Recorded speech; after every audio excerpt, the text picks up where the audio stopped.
Water are liquid flow అవుతున్నప్పుడు layer by layer flow అవుతుంది. I mean అలలు వచ్చినప్పుడు కూడా చూడండి మీరు సముద్రం ఒడ్డున లేయర్ బై లేయర్ ఒక లేయర్ పైన ఇంకొక లేయర్ వెళ్తూ ఉంటుంది. And such a flow of liquid జరుగుతున్నప్పుడు ఒక లేయర్ పైన ఇంకొక లేయర్ వస్తూ ఉంటుంది కదా, ఆ 2 లేయర్ల మధ్యలో క్రియేట్ అయ్యే ఫ్రిక్షన్ ఆర్ కాన్సెప్ట్‌ని విస్కాసిటీ అంటాం. And let us deal with this. You can watch this video again in 1.5x speed. Viscous force. The force which opposes relative motion between different layers of ఇది important liquid or gas is called viscous force. Right? Viscous force అంటే మీకు తెలిసిపోయింది. Now, wait a minute. Yep. Okay, this is okay. Now, ఇక్కడ viscosity చూడండి. What is viscosity? Viscosity is a property of a liquid by virtue of which it opposes. ఇది important. It opposes the relative motion between different layers. అంతే 2 layers of liquids or gases. మళ్ళీ liquid అన్న gases అన్న 2 different layers వెళ్తున్నప్పుడు layers వెళ్తాయి. ఆ 2 లేయర్ల మధ్యలో relative మోషన్ని obstruct చేసేది ఫ్రిక్షన్ లాగా చేసే ప్రాపర్టీనే మనము విస్కాసిటీ అంటాం. సాలిడ్లో అయితే ఫ్రిక్షన్ అంటాం, లిక్విడ్స్ అండ్ గ్యాసెస్లో అయితే విస్కాసిటీ అంటాం. Now this is it.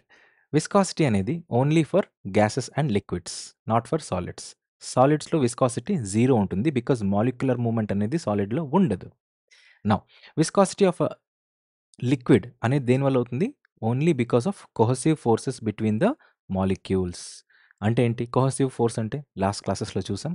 It is the force of attraction between 2 same molecules are molecules of same substance. Now I think it can be seen, right?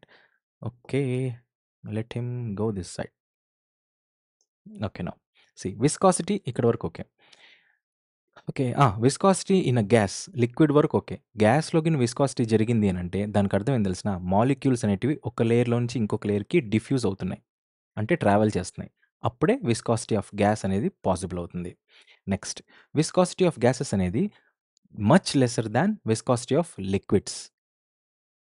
ఇప్పుడు ఇది point రావచ్చు. గ్యాసెస్‌లో viscosity ఎక్కువ ఉంటుందా? లిక్విడ్స్‌లో ఉంటుందా?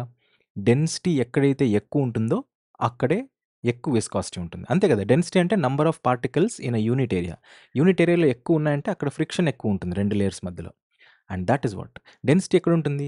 లిక్విడ్స్‌లో ఎక్కువ ఉంటుంది వెన్ కంపేర్డ్ విత్ గ్యాసెస్. అందుకే viscosity of liquid is more than that of gases. సాలిడ్‌లో 0 విస్కాసిటీ. నెక్స్ట్ ఐడియల్ ఫ్లూయిడ్ యొక్క విస్కాసిటీ 0. ఇది గుర్తుపెట్టుకోండి. Viscosity of ideal fluid is 0. Okay. Temperature rise అయ్యే కొద్దీ విస్కాసిటీ అనేది తగ్గుద్దంట. అండ్ దట్ ఆఫ్ గ్యాసెస్‌కి అయితే పెరుగుద్దంట. టెంపరేచర్ పెరిగే కొద్దీ లిక్విడ్స్‌లో విస్కాసిటీ తగ్గుద్ది. ఎందుకు తగ్గుతుంది? బికాస్ టెంపరేచర్ పెరిగే కొద్దీ మాలిక్యులర్ మూవ్‌మెంట్ ఫాస్ట్ అవుతుంది. ఫాస్ట్ అయినప్పుడు ఎప్పుడైతే ఫాస్ట్ అవుతుందో ఫ్రిక్షన్ తగ్గుతుంది. Hence viscosity of liquid decreases but versus viscosity of gases increases when increase in temperature or rise in temperature. Okay. ఒకటి గుర్తుపెట్టుకోండి, ఇంకోటి గుర్తుంటుంది sorry. Next viscosity of a fluid is measured by coefficient of viscosity. Okay. Next దీని యొక్క SI unit ఏంటంటే decapoise or pascal per second or sorry pascal second. Decapoise or pascal second. Pascal దేనికుంది? Do comment in the chat box. I shall be saying that. Okay. Denoted by eta. Okay. Okay. Terminal velocity. Terminal velocity అనంటే just a minute.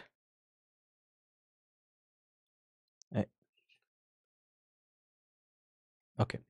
Now terminal velocity అంటే it is the velocity first. ఎప్పుడైనా కానీ ఒక viscous liquid ఉంది. Liquid సొల్యూషన్‌లోకి ఏదైనా body లోపలికెళ్తుంది. Okay. Suppose ఏదైనా బుల్లెట్ ఎళ్ళింది. సడెన్‌గా ఏమవుతుందంటే ఫాస్ట్ ఎక్కువ పెరుగుతుందనమాట. ఉన్న ఫాస్ట్ కంటే ఎక్కువ ఫాస్ట్‌గా ఎళ్తుంది. కొద్దిసేపే. తర్వాత normal constant వెలాసిటీలోకొచ్చేస్తుంది.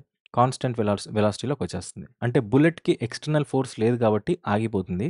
When N external force is given and when a body goes into a liquid solution ఇనీషియల్‌గా దాని వెలాసిటీ కొంచెం పెరిగినా తర్వాత constant అయిపోతుందంట. The first velocity first increases, finally becomes constant. And that constant velocity, it itself is called as a terminal velocity. Okay? That's it. ఇప్పుడు చూడండి ఇక్కడ. In that situation, weight of the body is equal to sum of viscous force and force of buoyancy. Buoyancy force అంటే up thrust, upward force. And viscous force అంటే friction between 2 layers. ఈ రెండిటి యొక్క sum is equal to weight of the body అంట. ఇది important. Weight of the body equal to sum of viscous force plus buoyant force or buoyancy. That is the net force of the body is 0. Weight is equal to viscous force plus buoyants force అంటే అప్పుడు wait of the body 0. ఎందుకంటే wait equal to అవుతుంది ఫోర్స్కి. ఈ point important. Terminal velocity అంటే ఏంటో తెలుసుకోవాలి. Stream line flow అంటే ఒకానొక పాయింట్ ఉంటుంది. ఓకే, ఒకానొక పాయింట్ ఉంటుంది. ఆ పాయింట్ దగ్గరికి అన్ని ఫ్లూయిడ్ పార్టికల్స్ ఒకే వెలాసిటీతో రీచ్ అయితే అప్పుడు ఆ వెలాసిటీని ఏమంటామంటే ఆ ఫ్లోని స్ట్రీమ్ లైన్ ఫ్లో అంటాం. నార్మల్గా స్ట్రీమ్ లైన్ ఫ్లోలో ఒక ఎలక్ట్రాన్ ఒక మాలిక్యూల్ వెనకాల ఇంకొక మాలిక్యూల్ ఫాలో అవుతూ వెళ్తూ ఉంటాయి, రైట్?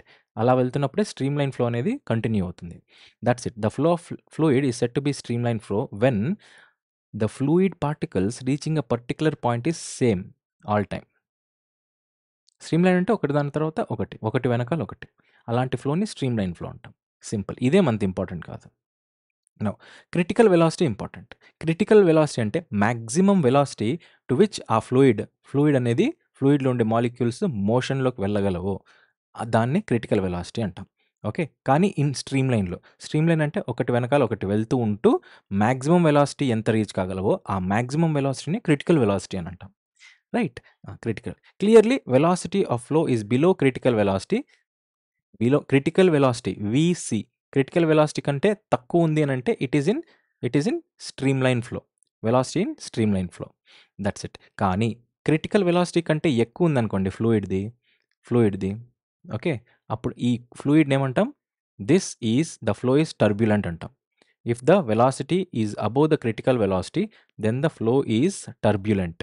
క్రిటికల్ వెలాసిటీ కంటే ఎక్కువ ఉందంటే స్ట్రీమ్ లైన్లో పోదు, ఇంకా ఎట్లా పడితే అట్లా వెళ్తుంది, అప్పుడు టర్బ్యులెన్సీ ఉంటుంది.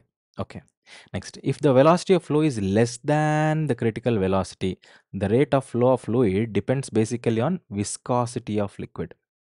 ఓకే, విసి క్రిటికల్ వెలాసిటీ కంటే తక్కువ ఉందనుకోండి, క్రిటికల్ వెలాసిటీ కంటే తక్కువ ఉందనుకోండి ఫ్లూయిడ్ యొక్క వెలాసిటీ, అప్పుడు ఆ ఫ్లూయిడ్ వెలాసిటీ దేని మీద డిపెండ్ అవుతుంది? Viscosity of liquid, friction between 2 layers of a liquid.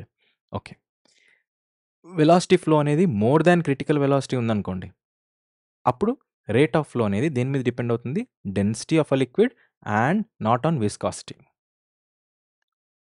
What is this? Density of fluid. ఆ ఫ్లూయిడ్ ఏదైతే ఉంటుందో ఆ ఫ్లూయిడ్ యొక్క డెన్సిటీతో సంబంధం. ఎప్పుడైతే velocity is greater than critical velocity. అదే మనకు velocity is less than critical velocity ఉంటే అప్పుడు మనకు దేంతో సంబంధం? విస్కాసిటీతో సంబంధం. అంతే చెప్తాడు ఇక్కడ ఇదింత. Next, బెర్నౌల్లీస్ theorem. అంతేనా? అంతే. రీజన్ కూడా ఇస్తారు. ఎరప్షన్ ఆఫ్ వాల్కెనో ఎరప్ట్ అవుతున్నప్పుడు లావా అనేది బయటకు వస్తూ ఉంటుంది, కానీ వెరీ ఫాస్ట్గా వస్తుంది. ఎంత డెన్స్ ఉన్నా కూడా ఫాస్ట్గా వస్తూ ఉంటుంది. ఎందుకు ఫాస్ట్గా వస్తుంది అంటే that is what it is dependent on not on viscosity, it depends on density. When critical velocity కంటే ఎక్కువ వెళ్ళిపోతుందో దేనిది? వెలాసిటీ ఆఫ్ లావా అనేది ఎక్కువ వెళ్ళిపోతుంది దాని క్రిటికల్ వెలాసిటీ. అప్పుడు దేని మీద డిపెండ్ అవుతుంది? అప్పుడు not on viscosity but on density of fluid. Okay, wait a minute. Due to this reason, eruption of volcano, the lava coming out of it flows, though it is dense. Okay, now see, lava ఎట్లా వెళ్తుంటుంది? నేనే తప్పు చెప్పాను. Lava ఎప్పుడైనా కానీ critical velocity కంటే తక్కువ ఉంటుంది, వి of lava. అదే కదా నేను చెప్తున్నప్పుడు నాకే డౌట్ వచ్చింది. సో క్రిటికల్ వెలాసిటీ కంటే తక్కువ ఉంటుంది వెలాసిటీ ఆఫ్ లావా. స్లోగా వస్తూ ఉంటుంది కదా, ఫాస్ట్గా వస్తుందా ఏంది?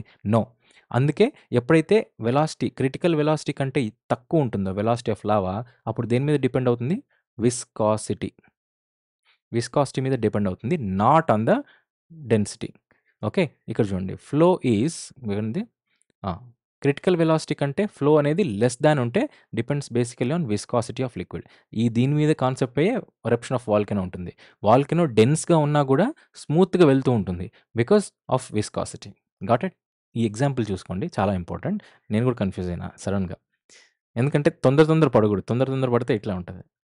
నెక్స్ట్, బెర్నౌల్లీస్ థీరం అంటే నాకున్న లిమిటెడ్ టైం, ఎప్పుడైనా నాకు కొద్దిగా టైం దొరికినా వెంటనే రికార్డ్ చేసేకి చూస్తా. బట్ కక్కుర్తి పడి వెంటనే 10 నిమిషాలు ఉందిలే కనీసం ఇప్పుడన్నా తొందర చేసేద్దామని తొందర చేసినప్పుడు ఏమైనా ఇబ్బంది అవ్వచ్చు. అది పడకూడదు. Yes. No. Bernoulli's theorem. Bernoulli's theorem is ఎప్పుడైనా గానీ స్ట్రీమ్ లైన్ ఫ్లో ఉన్నింది చూసామా? స్ట్రీమ్ లైన్ ఫ్లో ఉన్నప్పుడు incompressible and non viscous fluid ఏదైతే ఉంటుందో that which when goes through a tube అప్పుడు దాని టోటల్ ఎనర్జీ ఎంత అంటే sum of pressure energy, potential energy and kinetic energy.